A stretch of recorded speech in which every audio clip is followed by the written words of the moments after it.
My name is Toma Reyes, and for 6 years my job on Dry Dock 7 was very simple. I was a cleaner. My badge said sanitation and general maintenance, grade 1. That is a polite way of saying I mopped floors, carried trash, and kept the coffee machine full in the human section of the station. Nobody thought I was important. I want you to remember that, because it becomes important later in this story. The trouble started on a Tuesday. Bad things always seem to happen on a Tuesday. 4 large ships dropped out of hyperspace above our dry dock. They belonged to the Valkyrie Compliance Fleet, a group of alien inspectors who traveled across the galaxy, checking that every station followed the rules.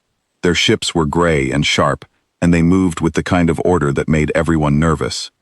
Within an hour, inspectors were walking through our hallways. They were tall, with pale gray skin, calm faces, and scanners that hummed softly as they walked. They carried glowing tablets and asked questions in flat, careful voices. They did not smile. They did not need to. Their presence alone was enough to make people stand a little straighter. The reason for their visit was serious. 3 Valkyrie warships had suffered terrible accidents in the past few weeks. One ship had a reactor failure that nearly destroyed an entire deck. Another had cracks form along its hull for no clear reason. A third began leaking air into space for 11 long minutes before the emergency doors finally closed. All 3 ships had one thing in common. Human mechanics had worked on them before the accidents happened. The Valkyrie did not believe in coincidences. They believed someone had caused these accidents on purpose, so they came to find out who. And they searched us. They searched us very carefully. Every licensed human mechanic on the dry dock, more than 400 of them, was pulled away from their work. Each one was scanned from head to toe. Each one was questioned using a strange device called a truth lattice, which made people's eyes water and their hands shake, even when they had done nothing wrong. The inspectors checked every tool in every toolbox. They studied every parts order from the last 3 years. They looked for anything unusual, anything hidden, anything that did not follow the rules. They found a few small things.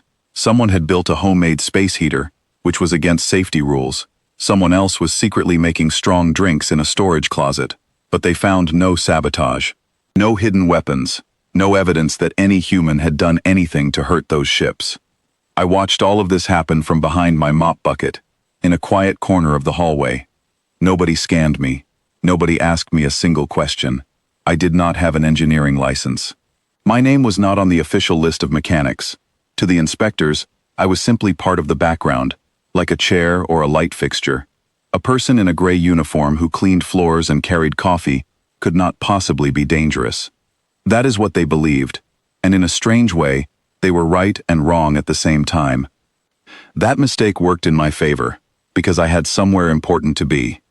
Here is something the inspectors never thought to ask. Who actually keeps the old machines running when the official repair line is many months behind schedule? The Valkyrie fleet was proud of its ships, and pride does not like to admit weakness. Many of their reactors were decades old, kept alive with expensive approved parts that took a very long time to arrive and install. Meanwhile, the crews on those ships were real people. They had families. They had children waiting for them at the next stop. They did not care about official paperwork. They only wanted their engines to keep running safely. A few years earlier, a young Valkyrie engineer named Isit came to me for help. She was frightened and desperate, and she did not know who else to ask. I was the one who answered her call. I want to be honest. I am not a genius. I simply grew up in a small coastal town where the power would go out twice a year.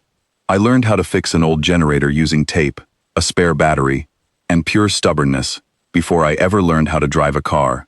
A reactor is not so different from an old engine once you remove all the fancy words used to describe it. The rules of physics do not care what species built the machine. Isit brought me a broken part. I found a way to fix it. That became a quiet habit between us. Over the next 3 years, I secretly repaired 16 reactor cores across the Valkyrie fleet. I never touched a ship without someone trusted, like Isit, telling me it was truly an emergency. I never asked for credit. I never asked for payment beyond a good cup of coffee now and then.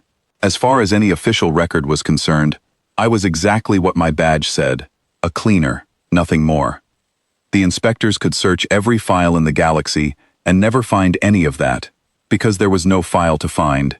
It only existed in memory, in trust, and in a small notebook I kept hidden in my locker.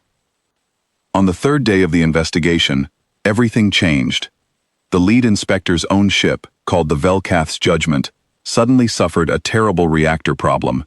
It was so severe that 3 decks lost power at once, and thick white coolant began spilling into the hallway outside the observation deck. Alarms rang through the entire ship.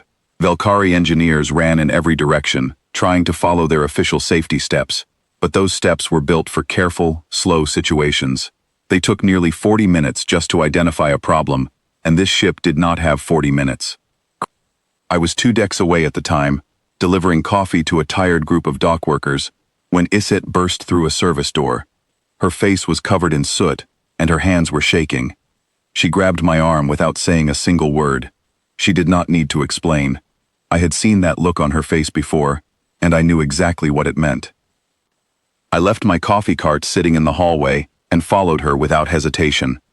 What I found inside that reactor room was serious, but not something I had never seen before. An old coolant regulator, one that had been quietly failing for years, had finally broken completely. The official backup system, the one approved by all the proper rules, needed special authorization codes before anyone could even turn it on. Getting those codes would take far longer than the ship had time left. It was a perfect example of good rules moving too slowly to save lives in a real emergency. I did what I always did in these moments. I looked around quickly and found a nearby waste recycling unit. I remembered that its ceiling part matched almost perfectly with the broken regulator. I pulled the housing off with my bare hands, connected it using a spare fire hose line, and told Isit to release the pressure slowly on my signal. Then I worked the regulator back into a steady rhythm, using nothing but a small multi-tool, and the same patience my grandfather taught me while fixing his old fishing boat engine, the one he always said was on its very last year, for at least 10 years in a row. It took 4 minutes. 4 minutes, and the alarms finally stopped ringing. When the smoke and steam cleared, I was standing in the middle of the Velkari flagship's reactor room. I was covered in coolant and grease, holding a fire hose in one hand and a screwdriver in the other. Around me stood several stunned engineers, and behind them, standing very still, was the lead inspector himself. He had followed the noise down from the observation deck, and he had watched the entire thing happen with his own eyes. He looked at me for a long, quiet moment.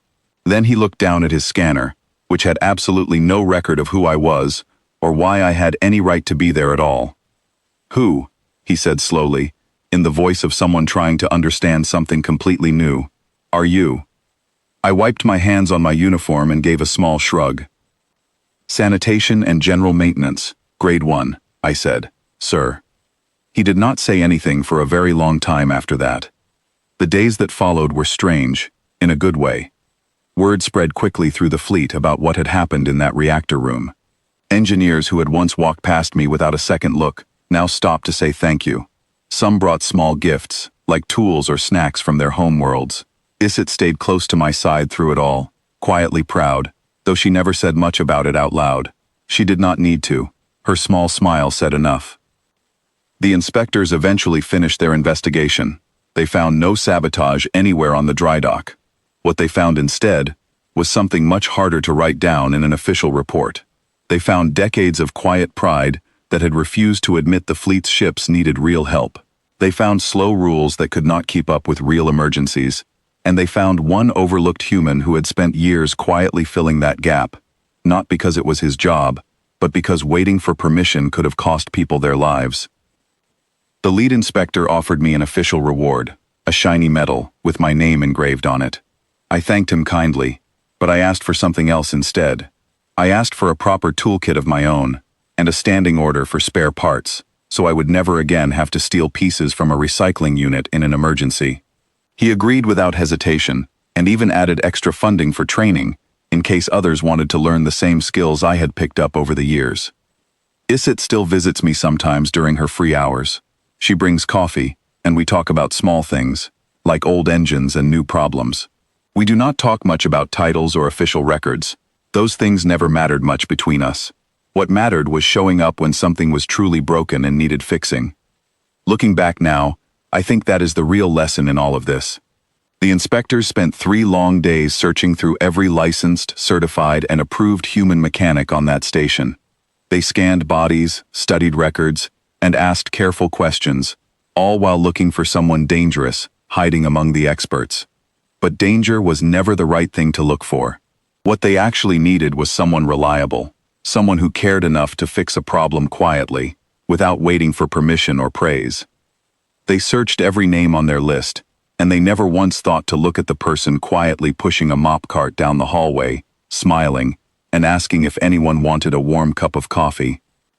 That, I think, is the part people often miss. It is never really about the badge on your uniform or the title printed on your paperwork. It is about who shows up, sleeves rolled up, ready to help, exactly when something truly needs fixing.